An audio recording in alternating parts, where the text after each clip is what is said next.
As part of We the People, celebrating 250 years, here's This Day in History.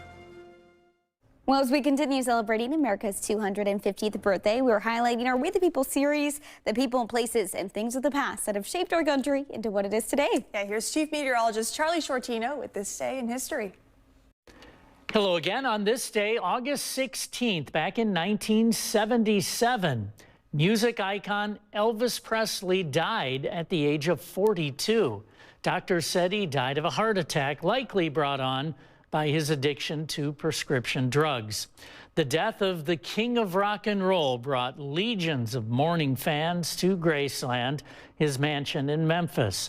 The once admired musician and singer was in declining physical and mental health by the mid-1970s. He divorced his wife in 1973 and soon became addicted to prescription drugs and junk food, which led to him gaining a lot of weight. In the last 2 years of his life, he made erratic stage appearances and lived nearly as a recluse. He was found unconscious in his Graceland mansion and rushed to the hospital, where he was pronounced dead.